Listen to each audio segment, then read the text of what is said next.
بسم اللہ الرحمن الرحیم۔ السلام علیکم ورحمۃ اللہ وبرکاتہ۔ نحمدہ ونصلی علی رسولہ الکریم، اما بعد۔ خواتین کے لیے شاندار اور زبردست بشارتیں، ایسی خوشخبریاں جو صرف عورتوں کے لیے اور خواتین کے لیے مختص ہیں۔ ایسی بشارتوں سے صرف خواتین کو نوازا گیا ہے۔ محترم ناظرین، یہ دنیا کا اصول ہے کہ جہاں کسی انسان کی اپروچ نہ ہو، جہاں اس کی رسائی نہ ہو، تو پھر کوئی سورس یا کوئی سفارش تلاش کی جاتی ہے، اور پھر جو سفارشی ہوتا ہے تو وہ کسی کام کو پایہ تکمیل تک پہنچانے میں اپنا کردار ادا کرتا ہے۔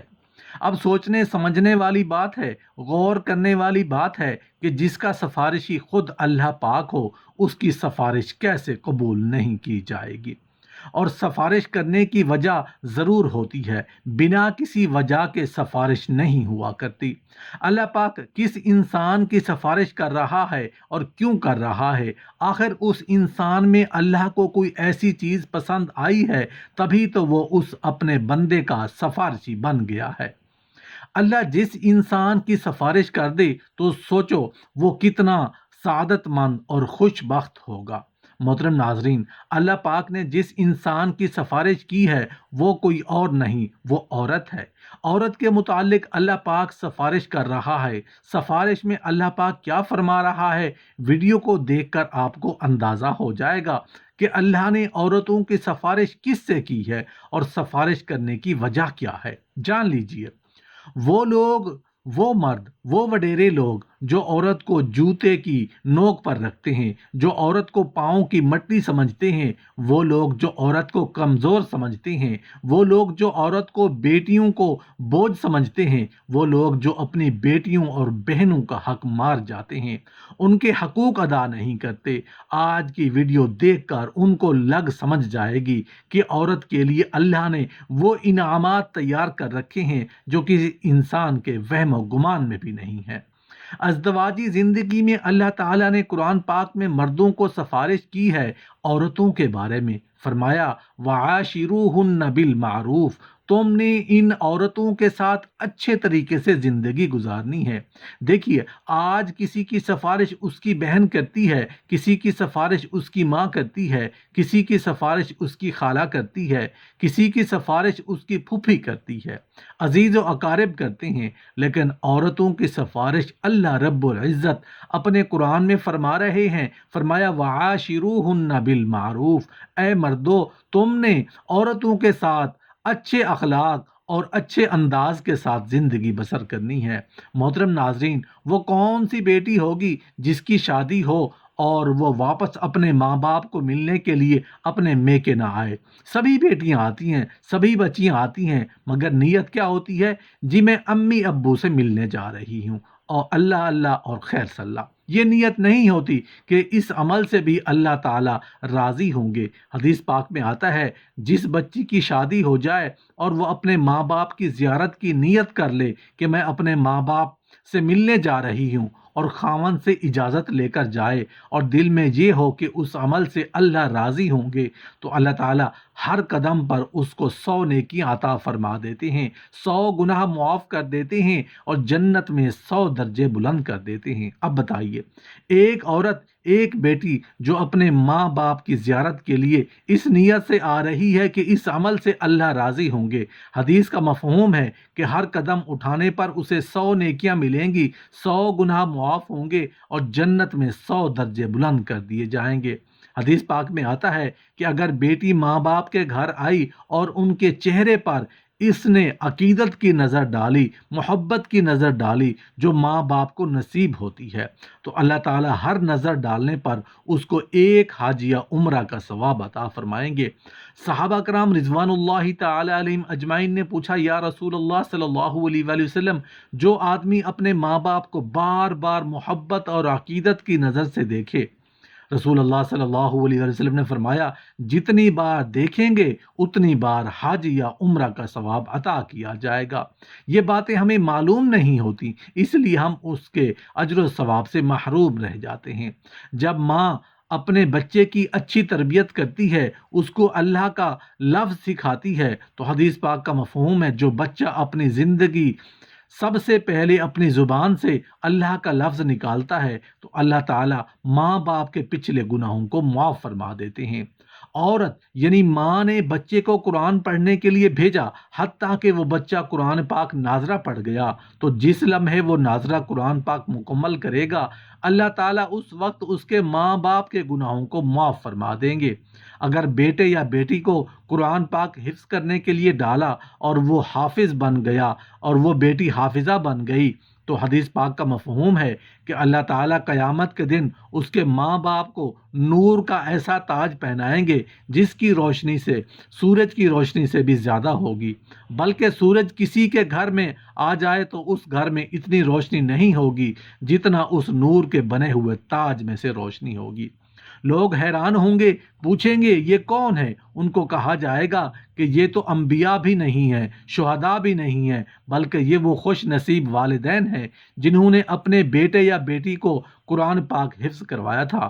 آج اللہ تعالیٰ نے نور کے بنے ہوئے تاج ان کے سروں پر رکھ دیے ہیں، تو دیکھا قدم قدم پر اجر و ثواب مل رہا ہے۔ ایک مرتبہ رسول اللہ صلی اللہ علیہ وآلہ وسلم کی خدمت میں ایک خاتون آئیں اور آ کر عرض کرنے لگیں، یا رسول اللہ صلی اللہ علیہ وآلہ وسلم، مرد تو نیکیوں میں ہم سے بہت آگے بڑھ گئے۔ پوچھا کیسے؟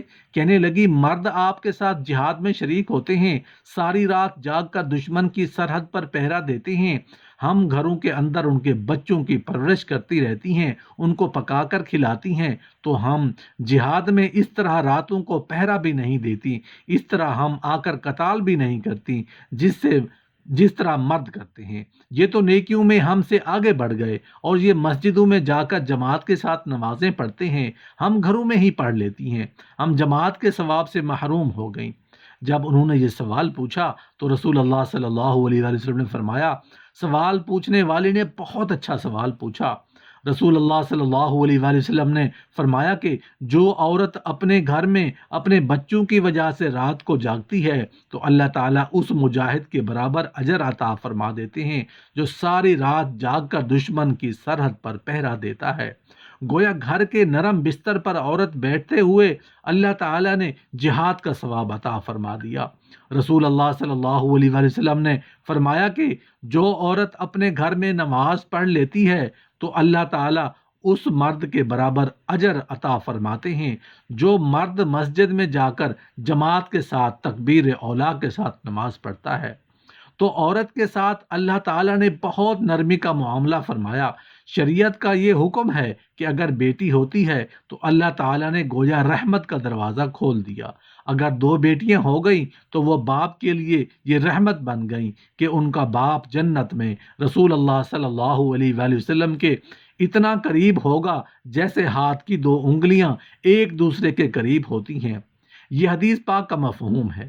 حدیث پاک کا مفہوم ہے کہ جب کوئی عورت کنواری مر جاتی ہے، ابھی شادی نہیں ہوئی ہوتی، فوت ہو گئی، تو یہ جب قیامت کے دن کھڑی کی جائے گی تو اللہ تعالیٰ اس کو شہداء کی قطار میں کھڑا کریں گے، اس لیے کہ یہ کنواری تھی، ماں باپ کے گھر میں رہی، اس نے اپنی عزت و عفت کی حفاظت کی، ابھی اس نے خاوند کا گھر نہیں دیکھا، وہ عیش و آرام نہیں دیکھے جو خاوند کے ساتھ مل کر انسان کو نصیب ہوتے ہیں۔ چونکہ یہ محروم رہی، اس وجہ سے اللہ تعالیٰ نے اس پر مہربانی کر دی کہ یہ اگر کنوارے پن میں فوت ہو جائے گی تو اس کو شہید آخرت کا درجہ دیا جائے گا۔ دنیا میں تو شہید نہیں کہیں گے، مگر قیامت کے دن اللہ تعالیٰ شہیدوں کی قطار میں اس کو کھڑا کر دیں گے۔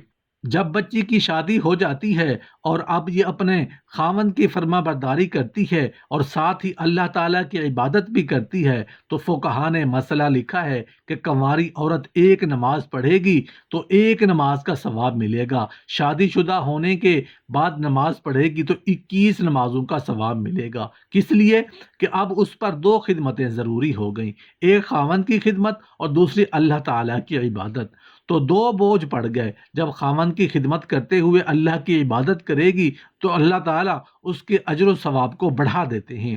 دیکھا، نماز ایک پڑھی 21 نمازوں کا ثواب پا گئی۔ اللہ تعالیٰ نے یوں اس کے ساتھ نرمی اور مہربانی فرما دی۔ عورت اگر اپنے خاوند کے ساتھ اچھے انداز میں زندگی بسر کر رہی ہے، اس کے بعد اس عورت کو امید لگ گئی ہے، یہ حاملہ ہو گئی ہے، تو حدیث پاک کا مفہوم ہے کہ جس لمحے اس کو حمل ہوا، اس لمحے اللہ تعالیٰ اس عورت کے پچھلے گناہوں کو معاف فرما دیتے ہیں۔ کس لیے؟ اس لیے کہ کچھ عرصہ یہ بالکل بیماری کی حالت میں گزارے گی۔ بچے کی پیدائش کا جو 9 مہینے کا وقت ہے، یہ پورا حمل کا زمانہ ہے، یہ عورت کے لیے بیماری ہی کا زمانہ ہوا کرتا ہے۔ تو اللہ تعالیٰ نے یہ مہربانی فرما دی کہ جیسے ہی اس کے سر پر یہ بوجھ پڑا، اسی لمحے اللہ نے اس کی زندگی کے پچھلے گناہوں کو معاف کر دیا۔ عورت اب اپنے بچے کو پیٹ میں لیے ہوئے پھر رہی ہے اور گھر کا کام کاج بھی کر رہی ہے، اور تھکن کی وجہ سے اس کی زبان سے کراہنے کی آواز نکلتی ہے، جیسے ہوں ہوں کی آواز نکلتی ہے۔ تو حدیث میں آتا ہے کہ اس کی زبان سے تو ہوں ہوں کی آواز نکلے گی، لیکن اللہ پاک فرشتوں کو فرما دیتے ہیں کہ میری یہ بندی ایک بڑا بوجھ اپنے سر پر گویا اٹھائے ہوئے ہے، اور اس بوجھ سے وہ عہدہ برآ ہو رہی ہے، اس سے تکلیف سے اس کی زبان سے ہوں ہوں کی آواز نکل رہی ہے، اس کی بجائے سبحان اللہ، الحمدللہ، اللہ اکبر کہنے کا ثواب اس کے نامہ اعمال میں لکھا جائے۔ زبان سے تو ہوں نکلے گی، مگر نامہ اعمال میں سبحان اللہ، الحمدللہ، اللہ اکبر کہنے کا اجر ملے گا۔ جب بچے کی پیدائش کا وقت قریب ہوا تو دردیں محسوس ہو رہی ہیں، وہ دردیں ایسی ہوتی ہیں کہ لگیں پھر ٹھہر گئیں، پھر لگیں پھر ٹھہر گئیں۔ حدیث پاک میں آتا ہے کہ ہر مرتبہ عورت کو درد محسوس ہوتی ہے، اللہ تعالیٰ اس کو ایک عربی نسل غلام آزاد کرنے کا ثواب عطا فرماتے ہیں۔ ہر درد پر ایک عربی نسل کا غلام آزاد کرنے کا ثواب اس کے نامہ اعمال میں لکھا جاتا ہے، جبکہ دوسری حدیث میں ہے کہ جس نے کسی ایک غلام کو آزاد کیا، اللہ تعالیٰ اس کو جہنم سے بری فرما دیتے ہیں۔ اب دیکھیے کہ عورت کے ساتھ نرمی کا معاملہ کیا گیا ہے کہ ہر درد اٹھنے پر ایک عربی نسل کا غلام آزاد کرنے کا ثواب لکھا گیا۔ اگر بچہ کی پیدائش کے دوران یہ عورت فوت ہو گئی تو حدیث پاک میں آیا ہے کہ یہ عورت شہید مری، قیامت کے دن اس کو شہیدوں کی قطار میں کھڑا کیا جائے گا۔ اگر بچہ صحیح پیدا ہو گیا، زچہ بچہ خیریت سے ہیں، تو اب حدیث پاک کا مفہوم ہے کہ اللہ تعالیٰ ایک فرشتے کو حکم دیتے ہیں کہ جو اس عورت کو آ کر کہتا ہے کہ اے ماں، اب تو فارغ ہو چکی ہے، تجھے گناہوں سے پاک کر دیا گیا، جیسے تو اس دن پاک تھی جب تو اپنی ماں کے پیٹ سے پیدا ہوئی تھی۔ دیکھا، اگر اس نے اپنے بچے کی خاطر یہ تکلیف اٹھائی، وضع حمل کی، تو اللہ تعالیٰ نے اس کا کتنا بڑا اجر دیا کہ اس کے پچھلے گناہوں کو اس طرح دھویا گیا کہ جس طرح وہ اپنے ماں کے پیٹ سے پیدا ہوئی تھی، اور اس دن معصوم تھی۔ اللہ اکبر۔ جو عورت اپنے گھر کے کام کاج کرتی ہے، کام کاج کے کرنے پر اس کو اجر و ثواب دیا جاتا ہے۔ مثلاً کون سی عورت ہے جو گھر کے اندر ڈسٹنگ کا کام نہیں کرتی، گھر کے اندر اپنے کپڑے نہیں دھوتی، یا گھر کے اندر کھانا نہیں پکاتی؟ یہ کام تو عورتیں گھر میں کرتی ہیں، اس پر بھی عورت کو اجر و ثواب عطا کیا جاتا ہے۔